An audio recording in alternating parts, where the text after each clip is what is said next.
அனைவருக்கும் வணக்கம். இன்னைக்கு டிஸ்கிரிப்டிவ் கரண்ட் அஃபேர்ஸ்ல என்ன கொஸ்டின் இருக்கு அப்படின்னா, ரீசென்ட்டா சுப்ரீம் கோர்ட்ல இந்த ஸ்ட்ரே டாக் பத்தின விஷயங்கள் போய்க்கிட்டு இருந்துச்சு இல்லையா? ஆகஸ்ட் 11, 2025ல என்ன சொல்லியிருப்பாங்கன்னா, நமக்கு ஸ்ட்ரே டாக்ஸ் எல்லாத்தையுமே பிடிச்சு ஷெல்டர்ல போடணும் அப்படின்னு சொல்லியிருப்பாங்க. அதுக்கப்புறமா ஆகஸ்ட் 22ல அவங்களோட ஜட்ஜ்மெண்ட்ல என்ன சொல்லியிருக்காங்க, அவங்களோட இன்டர்வென்ஷன்ல என்ன சொல்லியிருக்காங்கன்னா, ஷெல்டர் ஹோம்ஸ்ல அடைக்கிறத விட அந்த ஸ்ட்ரே டாக்ஸ கேப்சர் பண்ணி இம்யூனைசேஷன் பண்ணி, ஸ்டெரிலைசேஷன் பண்ணி மறுபடியும் விட்டுறலாம் அப்படிங்கிறத சொல்லியிருக்காங்க. ஸோ தட் இம்யூனைசேஷன் பண்றப்ப ஹியூமன்ஸ்க்கு பைட் பண்ணாலும் ராபிஸ் பரவாது. ஸ்டெரிலைசேஷன் பண்றப்ப ஃபியூச்சர் பாப்புலேஷன கண்ட்ரோல் பண்ண முடியும். Stray talk பாப்புலேஷன. ஸோ அப்ப இந்த ஸ்ட்ரே டாக் மேனேஜ்மென்ட்ல ஒரு பெரிய பிரச்சனை ஒரு சர்ச்சை இருக்க தான் செய்யுது. அத நம்ம எத்திக்ஸ் ரிலேட்டடோட பார்க்கணும். சரிங்களா? ஸோ எத்திக்ஸ் அப்படிங்கிறது நமக்கு பேப்பர் 2ல இருக்கக்கூடிய ஒரு முக்கியமான விஷயம். அத கரண்ட் அஃபேர்ஸ் பேஸ் பண்ணி கேட்டுட்டாங்கன்னா, எப்படி எழுதணும் அப்படிங்கிறத நம்ம பார்க்க போறோம். சரியா? Stray dog management in India has become a contentious issue, raising concerns of public safety, animal rights and constitutional morality அப்படின்னு சொல்லி கொடுத்திருக்காங்க. ஸோ ஸ்ட்ரே டாக் மேனேஜ்மெண்ட் அப்படிங்கிறது இந்தியாவில் ஒரு சர்ச்சைக்குரிய பிரச்சனையா வந்துருச்சு. இதனால பப்ளிக் சேஃப்டி குறித்த ஒரு கவலையும் இருக்கு. அனிமல் ரைட்ஸ் குறித்த ஒரு கவலையும் இருக்கு. அதே மாதிரி கான்ஸ்டிடியூஷனல் மொராலிட்டி, இப்போ எக்ஸாம்பிளுக்கு ஆர்டிகல் 51 AG அப்படிங்கிறது ஃபண்டமெண்டல் டியூட்டிஸ்ல கம்பேஷன் டுவர்ட்ஸ் லிவிங் பீயிங்ஸ் அப்படின்னு சொல்லி கொடுத்துருப்பாங்க. ஓகேவா? உயிரோட இருக்கக்கூடிய ஆர்கானிசம்ஸ், அந்த விலங்குகள் மேல நம்ம கருணையோட இருக்கணும் அப்படின்னு சொல்றாங்க ஆர்டிகல் 51 AGல. அதான் கான்ஸ்டிடியூஷனல் மொராலிட்டி. கான்ஸ்டிடியூஷனல் மொராலிட்டி என்னது? Strict adherence to constitutional principles. அதுதான் கான்ஸ்டிடியூஷனல் மொராலிட்டின்னு சொல்றாங்க. அப்ப இது மூணுத்துக்கும் உண்டான ஒரு கன்சர்னா இருக்கு அப்படின்னு சொல்றாங்க. அப்படிங்கிறப்ப in this context critically analyze the ethical dilemmas involved and suggest measures to balance human welfare with compassion towards animals அப்படி சொல்லி கொடுத்திருக்காங்க. அப்ப இதனால என்னென்ன எத்திக்கல் டைலமாஸ்லாம் இருக்கு அப்படிங்கிறத நம்ம அனலைஸ் பண்ணணும். ஓகேங்களா? அதே மாதிரி மெஷர்ஸ் சஜஸ்ட் பண்ணணும். எப்படி ஹியூமன் வெல்ஃபேரையும் அனிமல் சேஃப்டியும் நம்ம பேலன்ஸ் பண்றது அப்படிங்கிறத. சரியா?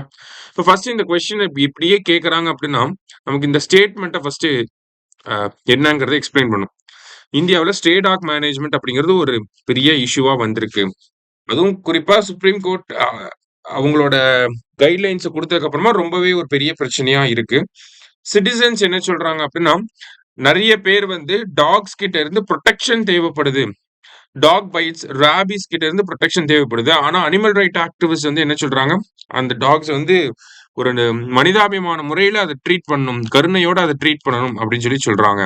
இப்ப இது ஒரு எத்திக்கல் டைலமாவை கிரியேட் பண்ணுது அப்படின்னு சொல்லி கொஸ்டினையே திருப்பி எழுதணும். அவ்வளவுதான். சரிங்களா? இப்ப எத்திக்கல் டைலமாஸ் என்னெல்லாம் இன்வால்வ் ஆயிருக்கு? Public safety versus animal rights அப்படின்னு சொல்றாங்க. Public safety versus animal rights. Public சேஃப்டினா இந்த இடத்துல டாக் பைட் இன்சிடென்ட்ஸ்னால ராபிஸ் வர்றது அதிகமாயிட்டே இருக்கு. ராபிஸ் ஒரு கொடிய நோயாவும் இருக்கு. அதே மாதிரி அனிமல் ரைட்ஸை பாத்துக்கணும் அப்படிங்கிறது நம்ம கான்ஸ்டிடியூஷன்ல சொல்லப்பட்டிருக்கு. அப்ப இது ரெண்டையும் நம்ம பேலன்ஸ் பண்ண வேண்டிய ஒரு எத்திக்கல் டைலமா இருக்கு அப்படின்னு சொல்றோம். எத்திக்கல் டைலமாஸ் என்னெல்லாம் இன்வால்வ் ஆயிருக்குன்னு தான் சொல்ல போறோம். அவ்வளவுதான். அப்புறம் யுட்டிலிட்டாரியானிசம் வெர்சஸ் டியாண்டாலஜி. யுட்டிலிட்டாரியானிசம்னா என்னது? மேக்சிமம் பெனிஃபிட் யாருக்கோ அதுதான். ஓகேவா? இப்ப ராபின்ஹுட் இருக்காரு அப்படின்னா பணக்காரங்க கிட்ட திருடி ஏழைகள் கிட்ட கொடுக்குறாங்க. யுட்டிலிட்டாரியனிசம் பிரின்சிபல் படி பாக்குறப்ப ராபின்ஹுட் செய்யறது கரெக்ட் தான். ஆனா டியாண்டாலஜினா என்னது? டியூட்டி எத்திக்ஸ் அப்படின்னு சொல்லுவாங்க. டியூட்டியை மட்டும்தான் செய்யணும், கான்சிக்வன்சஸை நம்ம பார்க்க கூடாது. அப்ப கரெக்டான முறையில தான் நடந்துக்கணும். ஓகேங்களா? அப்ப இந்த 2 விஷயங்களுக்கு நடுவுல ஒரு டைலமா கிரியேட் ஆகுது. யுட்டிலிட்டாரியனிசம் படி பாக்குறப்ப டாக்ஸை நம்ம ஷெல்டர் ஹோம்ஸ்லயோ இல்ல ஸ்டெரிலைசேஷனோ பண்ணி மக்களை காப்பாத்தலாம். ஆனா டியாண்டாலஜி படி பாக்குறப்ப அனிமல்ஸோட உரிமையை நம்ம பாத்துக்கணும் அப்படிங்கிறது இருக்கு. ஓகேவா? அடுத்தது short term versus long term solutions. ஓகேவா? ஸோ இமீடியட்டா நம்ம டாக்ஸை ரிமூவ் பண்ணோம்னா டெம்பரரியா சேஃப்டி கிடைக்கும். ஆனா லாங் டேர்மா நம்ம சேஃபா இருக்கணும்னா அதுக்கு ஸ்டெரிலைசேஷன், வேக்சினேஷன் தான் கரெக்டா இருக்கும் அப்படிங்கறத சொல்றாங்க. 4வதா பாத்தீங்கன்னா administrative responsibility versus human sensibility. So administrative responsibility அப்படின்னு சொல்லி பாக்குறப்ப கண்டிப்பா கவர்மெண்ட் கோர்ட்டோட ஆர்டரை அஃபீஷியல்ஸ் ஃபாலோ பண்ணி தான் ஆகணும். ஆனா அதை ஃபாலோ பண்றப்ப என்ன பண்ணலாம்? ஒரு கருணையோட பண்ணலாம். ஓகேங்களா? க்ரூவல்ட்டியை அவாய்ட் பண்ணலாம்.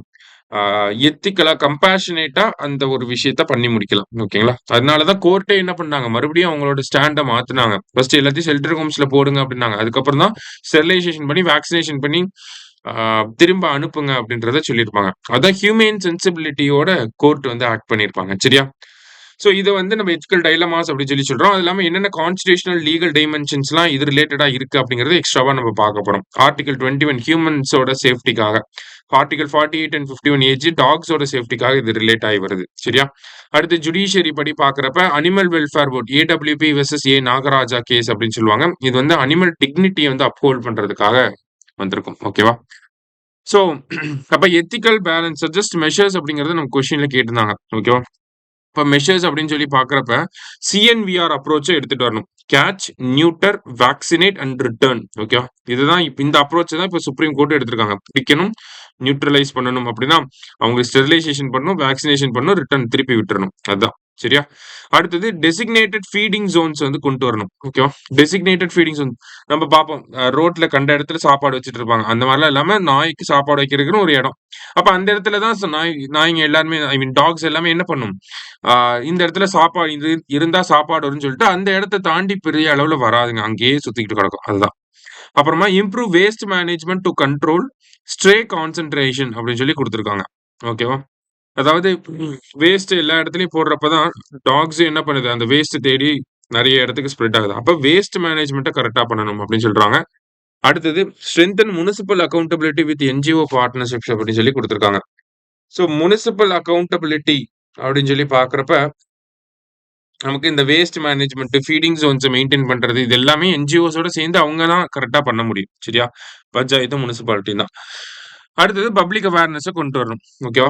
ஸோ இந்த மாதிரியான பேலன்ஸ்டு அப்ரோச்சை நம்ம பாலிசியில கொண்டு வரப்ப நம்ம கம்பேஷன் அப்படிங்கிற அந்த ஒரு விஷயத்தையும் பப்ளிக் சேஃப்டி அப்படிங்கிற ஒரு விஷயத்தையும் வந்து ஈக்குவல் இம்பார்ட்டன்ஸோட கொண்டு போய் சேர்க்க முடியும். அதனால நமக்கு ஹியூமன்ஸ்க்கும் சேஃப்டியா இருக்கும், அனிமல்ஸ்க்கும் ஒரு கம்பேஷனேட் ட்ரீட்மெண்ட் வந்து கொடுக்க முடியும். குரூயல்டி டு அனிமல்ஸ் நம்மளால எராடிகேட் பண்ண முடியும் அப்படின்னு சொல்லி சொல்லலாம். சரியா? ஸோ முக்கியமான விஷயம் மேபி ரிஃப்ளெக்ட் ஆகலாம். அதனால கொஞ்சம் நல்லா பார்த்து வச்சுக்கோங்க. சரியா? தேங்க்யூ. சுரேஷ் IAS அகாடமி வெற்றியின் முகவரி.